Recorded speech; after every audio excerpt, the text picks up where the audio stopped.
दोस्तों आप सभी का स्वागत है इजी ज्ञान में। दोस्तों आज से हम आधुनिक भारत के इतिहास को पढ़ना स्टार्ट करेंगे एक बेहतरीन ढंग से। दोस्तों हमारे पढ़ने का क्रम इस प्रकार होगा। सबसे पहले हम क्राउन सामान्य ज्ञान की पीडीएफ से हम इसे पढ़ेंगे और उसके बाद दोस्तों फिर हम मनीष रंजन की एनसीईआरटी सार संग्रह को पढ़ेंगे। उसके बाद दोस्तों हम स्पेक्ट्रम के उसी टॉपिक से सारांश को पढ़ेंगे ताकि हमारा एक भी इफेक्ट जो है ये छूटे ना। तो दोस्तों आइए स्टार्ट करते हैं। दोस्तों इसका जो पीडीएफ है आपको टेलीग्राम चैनल पर मिल जाएगा जिस भी टॉपिक को हम पढ़ेंगे। तो दोस्तों आज का हमारा टॉपिक है मुगल साम्राज्य का पतन। दोस्तों अहमदनगर में 3 मार्च 1707 को औरंगजेब की जब मृत्यु हो जाती है तो दोस्तों औरंगजेब की मृत्यु के बाद उसके 3 पुत्र कौन कौन, मोहम्मद मुअज्जम, ठीक है, मोहम्मद आजम और मोहम्मद कामबख्श के बीच जो है उत्तराधिकार का युद्ध हो जाता है, ठीक है। और मुअज्जम जो उस समय दोस्तों अफगानिस्तान में था उसने लाहौर के निकट आकर उन्होंने किस नाम से अपना राज्याभिषेक कराया, तो बहादुर शाह के नाम से अपना राज्याभिषेक कराएगा। तो दोस्तों यहाँ पे याद रखेंगे बहादुर शाह और मोहम्मद मुअज्जम जो है ये दोनों एक ही नाम से जाने जाते हैं, ठीक है। उनका नाम मोहम्मद मुअज्जम भी था और उन्होंने अपना नाम जो है क्या कर लिया, बहादुर शाह प्रथम रख लिया, ठीक है। तो दोस्तों इन्होंने जो है अपना राज्याभिषेक कहाँ कराया था, तो इन्होंने लाहौर के निकट जो है अपना राज्याभिषेक कराया था, ठीक है। दोस्तों राज्याभिषेक कराया और जजाऊ के युद्ध में उन्होंने किसको हराया, आजम को। किसको, जजाऊ के युद्ध में किसको हराया, आजम को। और बीजापुर के युद्ध में उन्होंने कामबख्श को मार डाला, ठीक है। और इस तरह से वह दिल्ली के तख्त पर बैठा। तो दोस्तों याद रखेंगे मोहम्मद मुअज्जम ने, ठीक है, जजाऊ के युद्ध में हराया आजम को और बीजापुर के युद्ध में किसे हराया, तो मोहम्मद कामबख्श को, ठीक है। मोहम्मद मुअज्जम जिसका नाम बहादुर शाह था, इन्होंने अपना इसी नाम से राज्याभिषेक कराया था लाहौर के निकट और इन्होंने जजाऊ के युद्ध में आजम को हराया, मोहम्मद आजम को, और बीजापुर के युद्ध में कामबख्श को हराकर दोस्तों दिल्ली के तख्त पर बैठा। तो दोस्तों आपसे सवाल इस तरह से पूछा जाएगा कि बताइए कि जजाऊ का युद्ध जो है ये किनके बीच हुआ था। तो दोस्तों आपका जवाब होना चाहिए मोहम्मद मुअज्जम या बहादुर शाह प्रथम और मोहम्मद आजम के बीच में। वहीं दोस्तों अगर आपसे पूछा जाए कि बीजापुर युद्ध जो है ये किनके बीच हुआ था, दोस्तों मोहम्मद मुअज्जम और मोहम्मद कामबख्श के बीच में, जिसमें कामबख्श की पराजय हुई थी। दोस्तों आइए अब जान लेते हैं बहादुर शाह प्रथम के बारे में।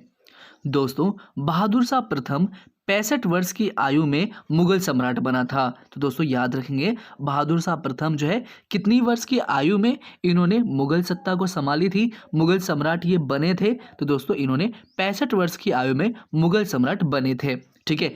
दोस्तों उसने मराठों और राजपूतों के प्रति कैसी नीति अपनाई थी, तो इन्होंने मैत्रीपूर्ण नीति अपनाई थी, ठीक है। उसने मराठों और राजपूतों के प्रति मैत्रीपूर्ण नीति अपनाई थी, ठीक है। उन्होंने ही मराठा नेता साहू को, जो कि संभाजी का पुत्र था, उसे मुगल कैद से आजाद कराया था, ठीक है। तो दोस्तों याद रखेंगे उसने, अगर आपसे क्वेश्चन पूछा जाए कि बताइए कि बहादुर शाह प्रथम का मराठों और राजपूतों के प्रति कैसे संबंध थे, तो दोस्तों उन्होंने मैत्रीपूर्ण नीति अपनाई थी और मराठा नेता साहू संभाजी का पुत्र था, उसे उन्होंने मुगल कैद से आजाद करवाया था। दोस्तों इसी के शासनकाल में, इसी के समय दोस्तों जोशुआ केटलार के नेतृत्व में एक डच प्रतिनिधिमंडल जो है बहादुर शाह के दरबार में आया था, ठीक है। दोस्तों बहादुर शाह के दरबार में जोशुआ केटलार के नेतृत्व में एक डच प्रतिनिधिमंडल, ठीक है। अगर आपसे पूछा जाए कि जोशुआ केटलार के नेतृत्व में एक डच प्रतिनिधिमंडल जो है किसके दरबार में आया था, तो दोस्तों आपका जवाब होना चाहिए बहादुर शाह के दरबार में, ठीक है। दोस्तों इतिहासकार उस समय थे काफी खां, ठीक है, जिन्होंने बहादुर शाह को क्या बोला था, इसे बोला था शाहे बेखबर, ठीक है। काफी खां ने बहादुर शाह को क्या बोला था, तो शाहे बेखबर को कहकर इन्होंने बहादुर शाह को पुकारा था, ठीक है। इतिहासकार काफी खां ने बहादुर शाह को शाहे बेखबर कह के पुकारा था। इसके बाद दोस्तों हम बात करेंगे जहादर शाह के बारे में। दोस्तों जहादर शाह की बात करें तो ये जो है जुल्फिकार खां की मदद से, किसकी मदद से, जुल्फिकार खां की मदद से सिंहासन पर बैठा और उसे अपना क्या नियुक्त किया था, उसे अपना वजीर नियुक्त कर लिया था जहादर शाह, ठीक है। बहादुर शाह के बाद कौन बने, जहादर शाह, जिन्होंने जुल्फिकार खां की मदद ली और इन्होंने उसके मदद से ही सिंहासन पर बैठा और उसे अपना वजीर नियुक्त किया। दोस्तों उसने आमेर के राजा जयसिंह को मिर्जा राजा की उपाधि के साथ ठीक है, और मालवा का सूबेदार बनाया, ठीक है, तथा मारवाड़ के राजा अजीत सिंह को महाराजा की उपाधि देकर गुजरात का सूबेदार बनाया, ठीक है। तो दोस्तों उन्होंने, अगर आपसे पूछा जाए कि बताइए कि मिर्जा राजा की उपाधि किसने दी थी राजा जय सिंह को, तो आपका जवाब होना चाहिए जहादर शाह, ठीक है। उन्होंने आमेर के राजा जय सिंह को मिर्जा राजा की उपाधि के साथ उन्हें क्या बनाया था, तो उन्हें मालवा का सूबेदार बनाया था, ठीक है। किसने? जहादर शाह ने किसको? राजा जय सिंह को मालवा का सूबेदार बनाया। और दोस्तों उन्हें कौन सी उपाधि दी गई, तो मिर्जा राजा की उपाधि दी गई राजा जय सिंह को। और मारवाड़ के राजा थे अजीत सिंह, जिन्होंने उन्हें महाराजा की उपाधि दी और उन्हें गुजरात का सूबेदार बनाया, ठीक है। किसने राजा अजीत सिंह को महाराजा की उपाधि दी थी, तो जहादर शाह ने, और उन्होंने राजा अजीत सिंह को महाराजा की उपाधि देकर गुजरात का सूबेदार बनाया था। दोस्तों जहादर ने जजिया को बंद कर दिया था, इन्होंने जजिया बंद कर दिया था, ठीक है। वह अपनी प्रेमिका लाल कुमारी से काफी प्रभावित था, ठीक है। इनकी कौन प्रेमिका थी, तो लाल कुमारी, ठीक है। और अजीम उस शान के पुत्र फर्रुखसियर, ठीक है, अजीम उस शान के पुत्र थे फर्रुखसियर, उन्होंने क्या किया, उन्होंने सैयद बंधुओं की सहायता से, किसकी सहायता से, सैयद बंधु की सहायता से 1713 में जहादर शाह की हत्या करवा देती है, ठीक है। तो अगर आपसे पूछा जाए जहादर शाह की हत्या कैसे हुई, तो दोस्तों जहादर शाह की हत्या करी थी फर्रुखसियर ने, किसका मदद लिया था, तो सैयद बंधुओं की सहायता से।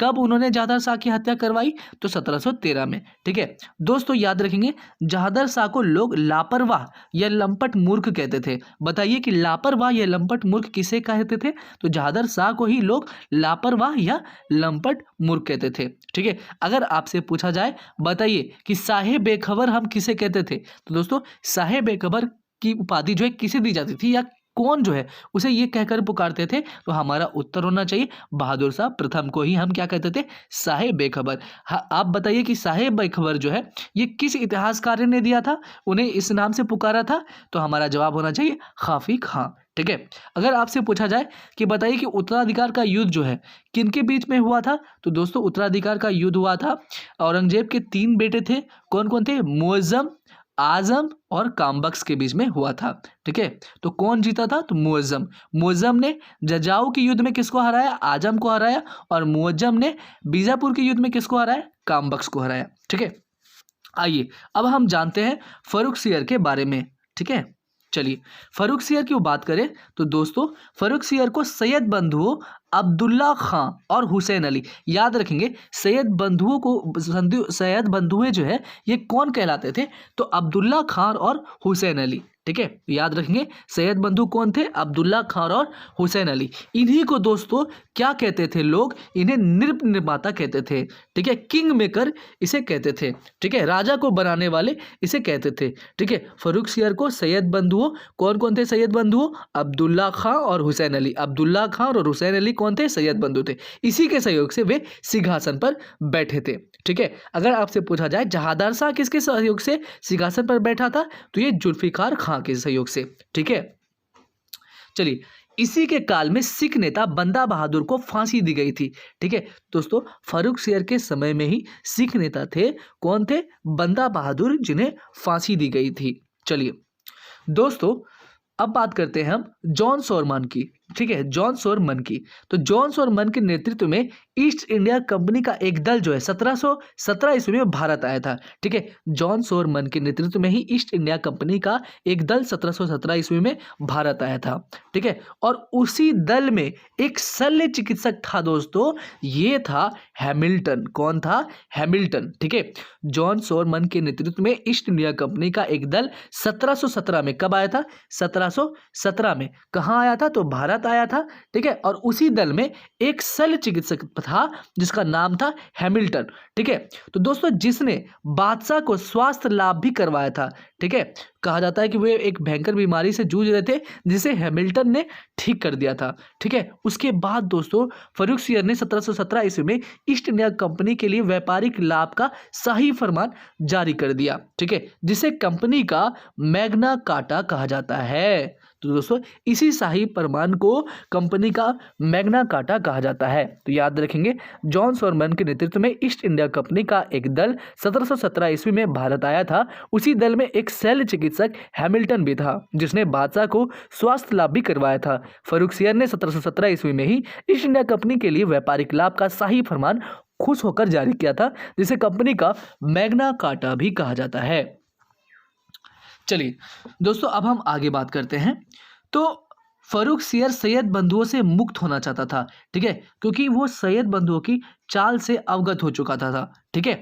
लेकिन सैयद बंधुओं ने पेशवा बालाजी विश्वनाथ से दिल्ली में संधि कर, ठीक है, जिसे हम दिल्ली संधि जानते हैं नाम से, ठीक है। तो फर्रुखसियर सैयद बंधुओं से मुक्त होना चाहता था, लेकिन सैयद बंधुओं ने पेशवा बालाजी विश्वनाथ का, किसका सहयोग लिया था? पेशवा बालाजी विश्वनाथ से इन्होंने दिल्ली संधि करके मराठों की सहायता से फर्रुखसियर को अंधा करवाकर उसकी हत्या कर देता है, ठीक है। फर्रुखसियर सैयद बंधुओं से मुक्त होना चाहता था, लेकिन सैयद बंधुओं ने पेशवा बालाजी विश्वनाथ से दिल्ली संधि करके मराठों की सहायता से फर्रुखसियर को अंधा करवाकर उसकी हत्या करवा देता है, ठीक है। तो कौन करते हैं इसके हत्या? तो पेशवा बालाजी विश्वनाथ, ठीक है। अच्छा, आपसे पूछा जाए कि सैयद बंधुओं ने दिल्ली संधि किसके साथ करी थी? तो ये किसके साथ करी थी? तो पेशवा बालाजी विश्वनाथ के साथ, ठीक है। सैयद बंधुओं ने दिल्ली संधि किसके साथ करी थी? तो पेशवा बालाजी विश्वनाथ के साथ, ठीक है। चलिए, तो उन्हें अंधा करवा के क्या कर देते हैं? मरवा देते हैं फर्रुखसियर को। चलिए, सैयद बंधुओं ने रफीद उद दरजात को मुगल बादशाह बनाया, ठीक है। सैयद बंधुओं ने फिर किसे बनाया? रफीद उद दरजात को, रफी उद दरजात को इन्होंने फिर मुगल बादशाह बनाया। यह सबसे कम समय तक 28 फरवरी से 4 जून 1719 ईस्वी से शासन करने वाला मुगल बादशाह था। तो आपसे ये क्वेश्चन में डायरेक्ट पूछ लिया जाएगा, बताइए कि सबसे कम समय तक शासन करने वाला कौन सा मुगल बादशाह था? तो आपका उत्तर होना चाहिए रफी उद दरजात, ठीक है। चलिए, तो सैयद बंधुओं ने रफीद उद दरजात को मुगल बादशाह बनाया। यह सबसे कम समय तक 28 फरवरी से 4 जून 1719 ईस्वी तक शासन करने वाला मुगल बादशाह था। चलिए, रफीद उद दरजात की जब मृत्यु हो जाती है तो उसके बाद जो है रफी उद दौला, जिसे हम शाहजहां द्वितीय के नाम से भी जानते हैं, ठीक है, जिसे कौन सी उपाधि दी जाती थी? शाहजहां द्वितीय की उपाधि दी जाती थी, ठीक है। उसके बाद यही मुगल बादशाह बना, ठीक है, जिसका शासन 6 जून 1719 से 17 सितंबर 1719 ईस्वी तक रहा, ठीक है। ये भी कम ही शासन किए थे, ठीक है। रफीद उद दरजात की मृत्यु के बाद शाहजहां द्वितीय जो है ये मुगल बादशाह बना था। शाहजहां द्वितीय कौन? तो रफी उद दौला। रफीद उद दरजात के बाद रफीद उद दौला, जिसे हम शाहजहां द्वितीय की उपाधि के नाम से भी जानते हैं, ठीक है, इसे उपाधि दी जाती थी, शाहजहां द्वितीय की उपाधि दी जाती थी, वो मुगल बादशाह बने। ये भी कम ही समय तक शासन किए, 6 जून 1719 से 17 सितंबर 1719 ईस्वी तक, ठीक है। बात करेंगे तो दोस्तों फर्रुखसियर को ही हम दुर्बल और कायर कहते हैं, ठीक है। उन्हें क्या कहते थे? हम घृणित कायर कहते हैं। क्या कहते थे? घृणित कायर, ठीक है। फर्रुखसियर दुर्बल थे और कायर होने के कारण ही इन्हें घृणित कायर कहा जाता था। फर्रुखसियर दुर्बल और कायर होने के कारण ही इन्हें क्या कहा जाता था? घृणित कायर कहा जाता था। चलिए, अब यहां से दोस्तों हम आपसे एक बार प्रश्न को पूछ लेते हैं, ठीक है। तो बताइए, फर्रुखसियर को क्या कहा जाता था? तो आप बोलेंगे घृणित कायर कहा जाता था, ठीक है। तो जहादर शाह को क्या कहा जाता था? तो इसे लंपट मूर्ख कहा जाता था। क्या कहा जाता था? लंपट मूर्ख। और दोस्तों बहादुर शाह को शाह बेखबर कहा जाता था, ठीक है। दोस्तों अब हम बात करेंगे मोहम्मद शाह या रोशन अख्तर के बारे में। तो दोस्तों हम ये तो सभी जानते हैं कि जजिया कर को जो है बंद करवाया था जहादर शाह ने, लेकिन दोस्तों इसे अंतिम रूप से किसने समाप्त करवाया था? तो मोहम्मद शाह ने, ठीक है। तो दोस्तों याद रखेंगे, मोहम्मद शाह ने 1720 ईस्वी में जजिया कर को अंतिम रूप से समाप्त करवा दिया था। तो किसने अंतिम रूप से समाप्त किया था जजिया कर को? तो मोहम्मद शाह ने 1720 में जजिया कर को अंतिम रूप से समाप्त किया था। हालांकि बंद किसने कराया था? तो जहादर शाह ने ही, ठीक है। तो दोस्तों मोहम्मद शाह जो है बिल्कुल ही समझ चुके थे सैयद बंधुओं की नीतियों को, ठीक है। वे समझ चुके थे कि ये जो है कितने चालाक हैं, इसलिए उन्होंने निजामुल मुल्क के नेतृत्व में 1722 ईस्वी में सैयद बंधुओं की वे हत्या करवा देते हैं। कौन करवा देते हैं हत्या? तो मोहम्मद शाह। किसके नेतृत्व में? तो निजामुल मुल्क के नेतृत्व में। किसके नेतृत्व में दोस्तों? निजामुल मुल्क की मदद से वे जो है सैयद बंधुओं की हत्या करवा देते हैं। कब? 1722 ईस्वी में, ठीक है। दोस्तों निज़ामुल मुल्क जो है ये जिसे हम चिनक्लीज खां भी कहते हैं, निज़ामुल मुल्क को ही चिनक्लीज खां कहते हैं। ठीक है, चिनक्लीज खां को ही हम निज़ामुल मुल्क कहते हैं।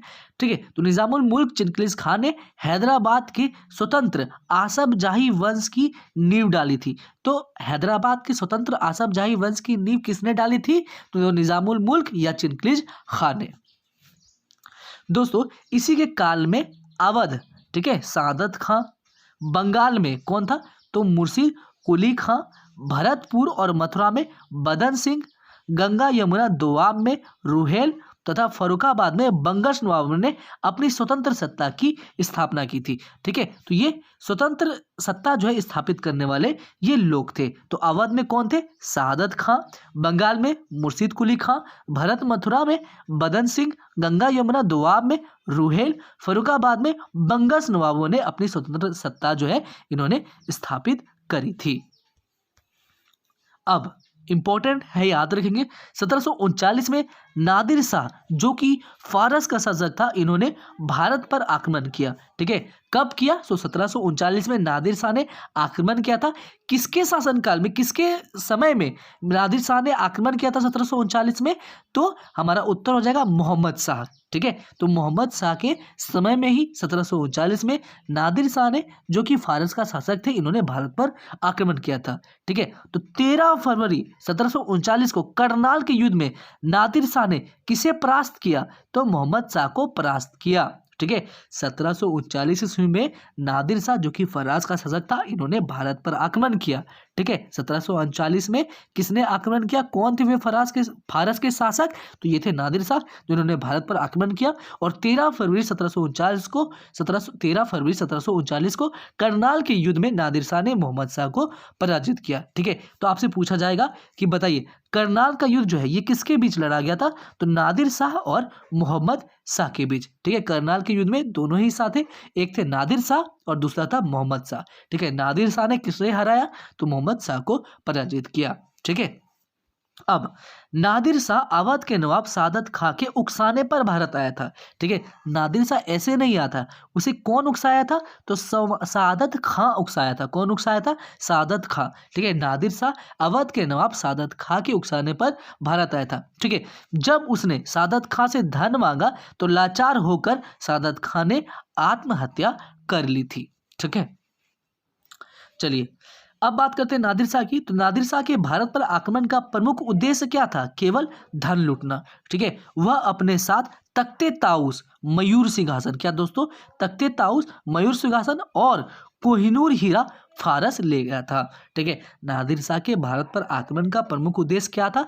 धन लूटना था। वह अपने साथ तख्ते ताउस और कोहिनूर हीरा फारस ले गया था। ठीक है, आपसे पूछा जाएगा बताइए तख्ते ताउस पर बैठने वाला अंतिम शासक कौन था? तो ये था दोस्तों मोहम्मद शाह। कौन था? मोहम्मद शाह। ठीक है, तो दोस्तों नादिर शाह ने जब भारत पर आक्रमण किया तो इसका उद्देश्य था धन को लूटना। वह अपने साथ तख्ते ताउस, मयूर सिंहासन एवं कोहिनूर हीरा अपना देश फारस ले गया। ठीक है, मोहम्मद शाह के विलासपूर्ण आचरण के कारण उसे क्या कहते थे? रंगीला कहते थे। क्या कहते थे दोस्तों?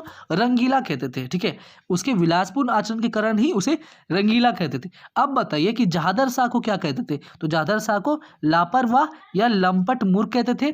घृणित कायर किसे कहते थे दोस्तों? तो फर्रुखसियर को कहते थे। ठीक है, और साहेब बेखबर किसको कहते थे? तो बहादुर शाह को कहते थे। और रंगीला किसे कहते हैं? तो मोहम्मद शाह को कहते हैं। सबसे कम समय तक कौन जो है शासनकाल किया था? तो रफीद उद दरजात किया था। ठीक है, अगला है हमारा दोस्तों अहमद शाह। ठीक है, कौन है? अहमद शाह। दोस्तों इसने अवध के सूबेदार सफदर जंग को अपना वजीर नियुक्त किया था। किसे जो है अहमद शाह ने अपना वजीर नियुक्त किया था? तो सफदर जंग को अपना वजीर नियुक्त किया था। चलिए, अहमद शाह के शासनकाल में अहमद शाह अब्दाली, कौन? अहमद शाह अब्दाली, जिसे दुर्रे दुरानी अर्थात युग का मोती भी कहा जाता है। तो युग का मोती या दुर्रे दुरानी किसे कहते हैं? तो अहमद शाह अब्दाली को। ठीक है, तो इसी के शासनकाल में, किसके शासनकाल में? अहमद शाह के शासनकाल में आक्रमण करता है कौन? अहमद शाह अब्दाली। ठीक है, अहमद शाह के शासनकाल में कौन आक्रमण करता है? अहमद शाह अब्दाली। ठीक है, नादिर शाह किसके शासनकाल में आक्रमण करता है? तो मोहम्मद शाह के शासनकाल में आक्रमण करता है। जिसमें पराजय किसकी होती है? तो मोहम्मद शाह की ही पराजय होती है। ठीक है, तो अहमद शाह के शासनकाल में अहमद शाह अब्दाली, जिसे दुर्रे दुरानी अर्थात युग का मोती भी कहा जाता है, उन्होंने भारत पर आक्रमण किया। देखिए, अहमद शाह के समय अब्दाली ने 5 बार 1748 से 54 के बीच, इन्होंने 1748 से 54 के बीच इन्होंने कितनी बार, तो 5 बार आक्रमण किया। कितनी बार, 5 बार आक्रमण किया। ठीक है, इसने कुल मिलाकर 7 बार आक्रमण किया। लेकिन अहमद शाह के समय भी इन्होंने 5 बार आक्रमण किया। इन्होंने टोटल कितना बार आक्रमण किया, तो 7 बार, जिसमें से 5 बार तो अहमद शाह के समय में ही इन्होंने आक्रमण कर दिया था। तो आपसे पूछेगा कि अहमद शाह अब्दाली ने भारत पर कुल कितना बार आक्रमण किया, तो 7 बार आक्रमण किया दोस्तों। ठीक है, लेकिन अगर आपसे पूछा जाए कि अहमद शाह के समय अब्दाली ने कितने बार आक्रमण किए, तो इन्होंने 5 बार आक्रमण किए। चलिए, अब हम बात कर लेते हैं आलमगीर द्वितीय के बारे में। तो दोस्तों, आलमगीर द्वितीय, दोस्तों ये जो है वजीर इमाद की मदद से अहमद शाह को अबदस्त कर जहांदर का पुत्र था। जहांदर का पुत्र था कौन था, अजीजुद्दीन आलमगीर द्वितीय की उपाधि के साथ मुगल बादशाह बना था। ठीक है, तो दोस्तों याद रखेंगे, वजीर इमाद की मदद से ही अहमद शाह को अबदस्त करके जहांदर का पुत्र था कौन था, अजीजुद्दीन, जिसे आलमगीर की उपाधि मिली थी, आलमगीर द्वितीय की उपाधि मिली थी, उसी के साथ वह मुगल बादशाह बना था। दोस्तों अब हम बात करेंगे शाह आलम द्वितीय के बारे में। दोस्तों, शाह आलम द्वितीय के काल में ही बक्सर का युद्ध, जो फेमस युद्ध है, 1764 में लड़ा गया था। तो दोस्तों आपसे पूछा जाएगा कि बक्सर का युद्ध कब लड़ा गया था, तो 1764 में। कब दोस्तों, 1764 में। ठीक है, तो 1764 में ही बक्सर का युद्ध लड़ा गया था। ठीक है, जिसमें अंग्रेजों की तरफ से हेक्टर मुनरो नेतृत्व कर रहे थे, और दोस्तों मुगल सेना में कौन कौन थे, तो अवध के नवाब सुजाउद्दौला की सेना और बंगाल के अपदस्थ नवाब मीर कासिम की संयुक्त सेना को पराजित किया था। ठीक है, तो ये तीनों एक होकर जो है अंग्रेजों के खिलाफ युद्ध लड़ रहे थे। तो वो कौन सा युद्ध था, तो वो था बक्सर का युद्ध, जिसमें दोस्तों अंततः अंग्रेज की ही जीत होती है, और जो है मुगल सेना अवध के नवाब सुजाउद्दौला की सेना और बंगाल के अपदस्थ नवाब मीर कासिम की संयुक्त सेना हार जाती है इस युद्ध में। ठीक है दोस्तों, इस पराजय के बाद जो है शाह आलम द्वितीय को बंगाल के गवर्नर रॉबर्ट क्लाइव के साथ इलाहाबाद की संधि करनी पड़ती है। तो दोस्तों आपसे पूछा जाएगा कि इलाहाबाद की संधि जो है किनके बीच हुई थी, तो रॉबर्ट क्लाइव और शाह आलम द्वितीय के बीच ही इलाहाबाद की संधि हुई थी। तो दोस्तों आपसे पूछा जाएगा कि बक्सर युद्ध जो है कब लड़ा गया था, तो बक्सर युद्ध 1764 में लड़ा गया था। दोस्तों आपसे पूछा जाएगा कि बताइए कि बक्सर का युद्ध जो है किनके बीच हुआ था, तो दोस्तों अंग्रेजों, मुगल सेना और दोस्तों अवध के नवाब और बंगाल के नवाब, बंगाल के अपदस्थ नवाब थे मीर कासिम, उसके बीच में हुआ था। ठीक है, तो दोस्तों तो इस जब पराजय हो जाती है मुगल सेना की, अवध की सेना की, जो कि ये संयुक्त सेना थे, बंगाल के अपदस्थ मीर कासिम, ये तीनों की ही जो मिलकर ये अंग्रेजों के खिलाफ युद्ध लड़े थे, उनमें जो है इनकी हार हो जाती है। उसके बाद जो है उन्हें शाह आलम द्वितीय को, ठीक है, रॉबर्ट क्लाइव के साथ संधि करनी पड़ती है, इलाहाबाद की संधि। तो दोस्तों इलाहाबाद की संधि किनके बीच हुई थी, तो रॉबर्ट क्लाइव और शाह आलम द्वितीय के साथ। ठीक है दोस्तों, जिसके तहत अब मुगल सम्राट 1765 से 72 ईस्वी तक अंग्रेजों के संरक्षण में इलाहाबाद में रहा था। दोस्तों अब बात करते हैं मराठा सरदार महादजी सिंधिया के बारे में। ठीक है, तो मराठा सरदार महादजी सिंधिया ने 1772 ईस्वी में एक बार फिर शाह आलम द्वितीय को राजधानी दिल्ली के मुगल सिंहासन पर बैठाया। ठीक है, उसके बाद दोस्तों शाह आलम द्वितीय के शासनकाल में 1761 में पानीपत की तीसरी लड़ाई लड़ी जाती है मराठा और अहमद शाह के अब्दाली के बीच में। ठीक है, शाह आलम द्वितीय के शासनकाल में 1761 में पानीपत की तीसरी लड़ाई मराठा और अहमद शाह अब्दाली के बीच में लड़ी जाती है। ठीक है, तो आपसे पूछा जाएगा कि बताइए पानीपत की तीसरी लड़ाई किनके बीच हुआ था, तो मराठा और अहमद शाह अब्दाली के बीच। किसके शासनकाल में दोस्तों, तो शाह आलम द्वितीय के शासनकाल में ही 1761 में पानीपत की तीसरी लड़ाई लड़ी गई मराठा और अहमद शाह अब्दाली के बीच। दोस्तों शाह आलम द्वितीय, जो कि इसका मूल नाम क्या था, अली गौहर, क्या था दोस्तों, अली गौहर जो है शाह आलम द्वितीय का मूल नाम था। ठीक है, इसी के समय जनरल लेक ने दौलत राव सिंधिया को पराजित कर 1803 ईस्वी में, कब, 1803 ईस्वी में दिल्ली पर अधिकार कर लिया था। ठीक है, तो शाह आलम द्वितीय जिसका मूल नाम अली गौहर था, इसी के समय जनरल लेक ने, किसने, जनरल लेक ने किसको? तो दौलता राव सिंधिया को पराजित करके 1803 ईस्वी में दिल्ली पर अधिकार कर लिया था। दोस्तों अब हम बात करेंगे अकबर द्वितीय के बारे में। किसके बारे में? अकबर द्वितीय के बारे में। ठीक है दोस्तों, यह जो है अंग्रेजों के संरक्षण में शासक बनने वाला हिंदुस्तान का प्रथम बादशाह था। आपसे पूछा जाएगा कि बताइए, ठीक है, तो अंग्रेजों के संरक्षण में शासक बनने वाला हिंदुस्तान का प्रथम बादशाह वो कौन था? तो ये था अकबर द्वितीय। अंग्रेजों के संरक्षण में शासक बनने वाला हिंदुस्तान का प्रथम बादशाह कौन था? तो अकबर द्वितीय। ठीक है, अब इससे एक बात जुड़ी है दोस्तों कि उसने ही राजा राम मोहन राय को राजा की उपाधि दी थी। ठीक है, किसकी उपाधि दी थी? राजा की उपाधि। ठीक है, तो आपसे पूछा जाएगा कि राजा राम मोहन राय को राजा की उपाधि किसने दी थी? तो अकबर द्वितीय ने ही दी थी। बहुत बार ये पूछा गया प्रश्न भी है। चलिए अब आखिरी है हमारा बहादुर शाह द्वितीय। चलिए बहादुर शाह द्वितीय के बारे में बात कर लेते हैं। दोस्तों यह जो है अंतिम मुगल बादशाह था। ठीक है, प्रसिद्ध शायर होने के कारण इसे जफर भी कहा जाता था। ये बहुत ही फेमस शायर भी थे। ठीक है, ये अंतिम मुगल बादशाह थे और एक फेमस जो है शायर होने के कारण इसे जफर कहते थे। ठीक है, ये बादशाह द्वितीय भी कहलाते हैं। 1857 के विद्रोह में विद्रोहियों का साथ देने के कारण अंग्रेज सरकार ने उसे गिरफ्तार कर लिया और उन्हें रंगून निर्वासित कर दिया, जहां फिर 1862 में उसकी मृत्यु हो जाती है। ठीक है, तो दोस्तों बहादुर शाह ही अंतिम मुगल बादशाह था। प्रसिद्ध शायर होने के कारण इसे जफर भी कहा जाता है और 1857 के विद्रोह में विद्रोहियों का साथ देने के कारण अंग्रेज सरकार ने उसे गिरफ्तार कर कहाँ भेज दिया था? रंगून, और जहां 1862 में उसकी मृत्यु हो जाती है। दोस्तों आइए अब हम मनीष रंजन की एनसीईआरटी सार संग्रह से जो भी टॉपिक को हम पढ़े हैं उसे अब एक बार अच्छे से इसकी मदद से रिवाइज कर लेते हैं। तो दोस्तों हम क्या पढ़ रहे थे? उत्तरकालीन मुगल साम्राज्य। चलिए आइए स्टार्ट करते हैं। तो दोस्तों हम सभी जानते हैं औरंगजेब की मृत्यु के बाद जो है भारतीय इतिहास में एक नवीन युग का पदार्पण हुआ, जो क्या कहलाया?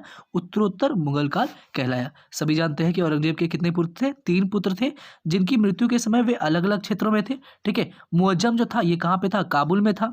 ठीक है, और आजम जो ये गुजरात में था और कामबख्श बीजापुर में। मुअज्जम कहाँ था? अफगानिस्तान में था, काबुल में, और आजम गुजरात में था, और कामबख्श जो था वो कहाँ पर पदस्थापित था? तो वो बीजापुर में पदस्थापित था। ठीक है, तो कामबख्श को ही हम क्या कहते हैं दोस्तों? इसे हम दीनपना की उपाधि देते हैं। ठीक है, कामबख्श को ही दीनपना की उपाधि दी गई थी। चलिए अब बात करें तो औरंगजेब की मृत्यु के बाद मुअज्जम ने साम्राज्य को विभाजित करने का प्रस्ताव आजम के सामने रखा, लेकिन आजम ने ठुकरा दिया और युद्ध करने का निर्णय लिया। ठीक जून 1707 को, कब? जून 1707 को आगरा के पास जजाऊ में मुठभेड़ हुई, जिसमें आजम मारा गया। ठीक है, याद रखेंगे जजाऊ का युद्ध किसके बीच हुआ था? तो मुअज्जम और आजम के बीच में। ठीक है, जिसमें जीत किसकी मिली थी? तो मुअज्जम की मिली थी। ठीक है, चलिए उत्तराधिकार के युद्ध में गुरु गोविंद सिंह ने बहादुर शाह का साथ दिया था, मुअज्जम का साथ दिया था। किसने साथ दिया था उत्तराधिकार युद्ध में? तो गुरु गोविंद सिंह ने बहादुर शाह का साथ दिया था। चलिए मुअज्जम जो है 1707 से 12 ईस्वी में बहादुर शाह प्रथम की उपाधि के साथ दिल्ली की गद्दी पर बैठा। उसे शाह आलम प्रथम भी कहते हैं। उसे क्या बोलते हैं? शाह आलम प्रथम भी कहते हैं। चलिए हैदराबाद बीजापुर के पास के निकट कामबख्श बहादुर शाह से हार गया। हम सभी जानते हैं कामबख्श जो हारा था बहादुर शाह से, कौन सा युद्ध में? बीजापुर का युद्ध में। ठीक है, और घावों के कारण 13 जनवरी 1709 के आरंभ में ही उसकी मृत्यु हो गई थी। चलिए जहादर शाह की बात करें तो जहादर शाह इसके बाद बने। ठीक है, जादर शाह ने जय सिंह को मिर्जा राजा सवाई की उपाधि दी थी, हम सब पढ़ चुके हैं, और मालवा का गवर्नर बनाया था। जादर शाह ने अजीत सिंह को महाराजा की पदवी दी और गुजरात का गवर्नर बनाया था। जुल्फिकार खां को जादर शाह का प्रधानमंत्री बनाया गया था। ठीक है, क्योंकि जुल्फिकार खां की मदद से ही वो राजगद्दी संभाले थे, और जादर शाह लाल कुंवारी नामक स्त्री के प्रभाव में था। आइए अब फर्रुखसियर की बात कर लेते हैं जल्दी से। फर्रुखसियर 1713 से 1719 ईस्वी के बीच ये अजीम मुस्तान का पुत्र था। यह सैयद बंधुओं की सहायता से दिल्ली की गद्दी पर बैठ गया था। तुरानी सैनिक हैदर बेग ने अक्टूबर 1720 को सैयद बंधु हुसैन अली खां की हत्या कर दी थी। ठीक है, मोहम्मद शाह 1719 से 48 ने निजामुल मुल्क को अपना वजीर बनाया था, और मुगल सम्राट मोहम्मद शाह ने सादत खां को बुरहान उल मुल्क की उपाधि दी थी। किसने? मोहम्मद शाह ने ही सादत खां को। ठीक है, किसे? सादत खां को बुरहान उल मुल्क की उपाधि दी थी। और सादत खां का असली नाम क्या था? मोहम्मद आमीन। क्या था? सादत खां का असली नाम मोहम्मद आमीन था। चलिए तो उसके बाद 24 फरवरी 1739 ईस्वी को, कब 24 फरवरी 1739 को नादिर शाह ईरानी तथा मुगल सेना के मध्य करनाल का युद्ध हुआ था। तो करनाल का युद्ध किसके बीच हुआ था?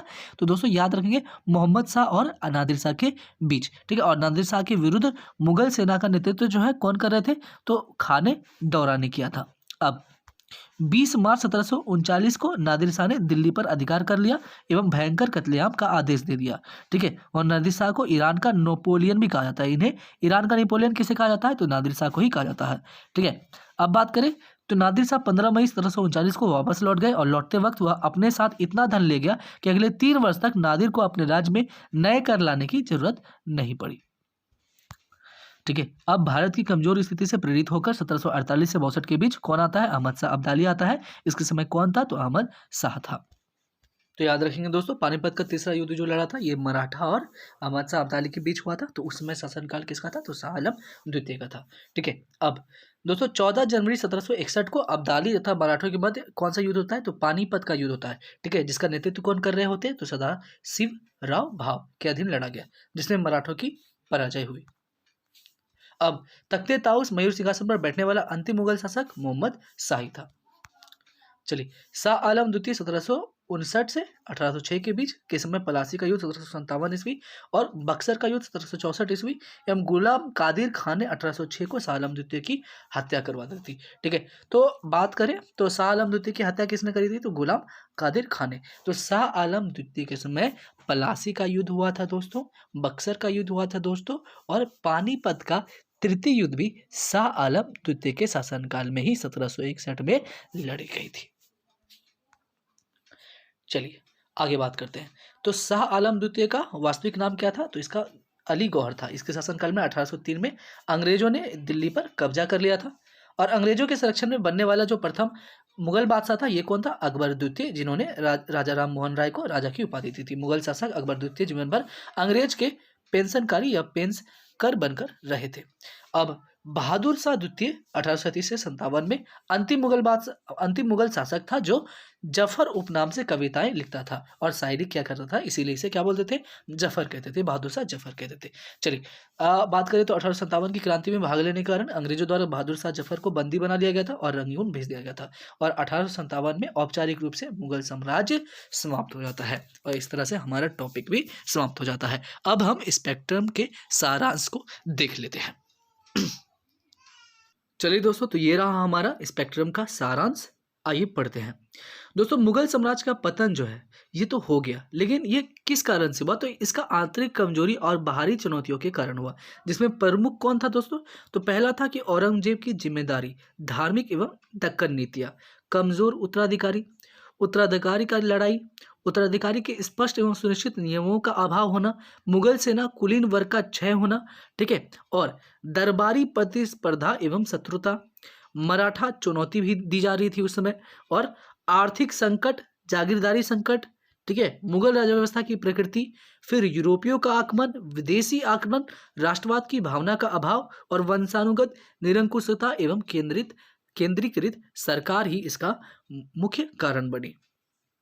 अब बात करें तो दोस्तों स्वतंत्र क्षेत्रीय राज्यों का उदय हुआ 3 श्रेणी में, ठीक है। उत्तराधिकारी राज्य जो थे ये थे हैदराबाद, बंगाल एवं अवध। नवीन राज्य कौन से थे? तो मराठा, सिख, जाट एवं अफगान। स्वतंत्र राज्य थे मैसूर, केरल एवं राजपूत राज्य। और 18वीं शताब्दी की आर्थिक, सामाजिक और सांस्कृतिक स्थिति 18वीं शताब्दी को अंधा युग या डार्क एज के तौर पर वर्णित किया गया है। तो 18वीं शताब्दी को किस युग के तौर पर वर्णित किया गया है? तो अंधा युग या डार्क एज के तौर पर वर्णित किया गया है, ठीक है। और जल्द ही अब हम इसके एमसीक्यूज वाले क्वेश्चन को भी लाएंगे, ठीक है।